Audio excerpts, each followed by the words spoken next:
¿Qué piensas cuando lees o escuchas la palabra genética? Quizás pienses en el parecido que tienes con tus padres, en lo hermosas que son las coliflores amarillas, en la película Gattaca, en lo minúsculo que es la diferencia genética entre hombres y mujeres, entre otras muchas cosas. Aun cuando ahora la genética es una ciencia que recibe mucha atención y a la que se le hace mucha difusión, sabemos poco de su historia y mucho menos de la participación de la mujer en esta ciencia. Casi todos sabemos la historia de Watson y Crick en relación al descubrimiento de la estructura del ácido desoxirribonucleico, ADN, pero poco sabemos de la participación de Rosalind Franklin, de quien hablaré en otra ocasión. Otras mujeres como Mary Lyon, Esther Lederberg, Charlotte Auerbach, Martha Chase, Barbara McClintock, entre otras, han contribuido de manera importante a la genética.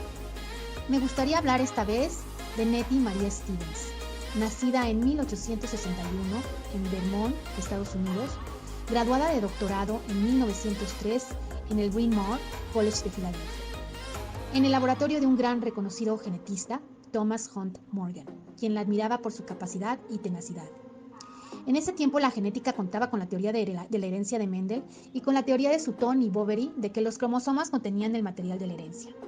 Ambas teorías eran cuestionadas y ampliamente estudiadas por los científicos de la época.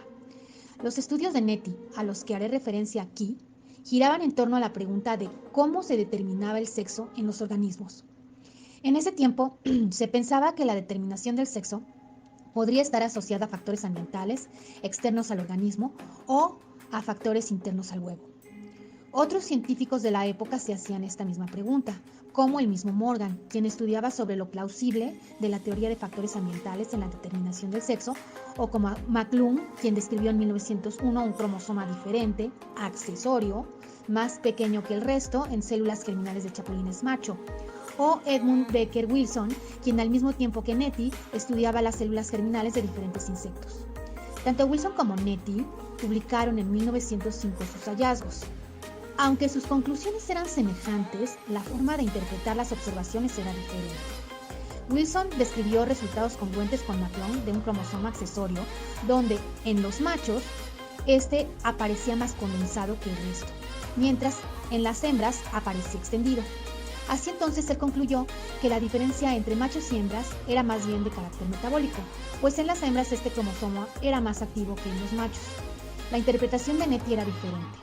Después de estudiar tanto células germinales como somáticas de diferentes especies de insectos, ella describió cómo los machos tenían en sus células somáticas un par de cromosomas donde una de las cromáticas era más pequeña, mientras que en las hembras las cromáticas eran del mismo tamaño. Encontró también que las células germinales de los machos podían tener algunas un cromosoma pequeño y en otras uno grande. Concluyó que aquellas células germinales de macho con el pequeño cromosoma que fertilizaran óvulos de las hembras resultarían en machos. Sabemos ahora que las observaciones de Nettie eran más acertadas que las de Wilson, pero entonces la genética no contaba con las herramientas para comprobarlo.